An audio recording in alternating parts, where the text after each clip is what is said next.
ای تیر غمت را دل یار شاق نشانه، جمعی بد تو مشغول و تو غایب ز میانه.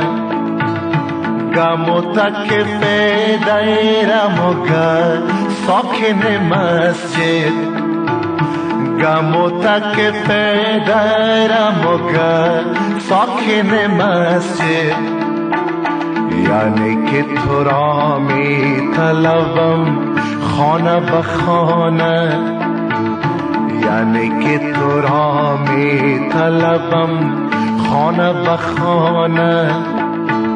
او خانه همی جوید و من صاحب خانه، او خانه همی جوید و من صاحب خانه.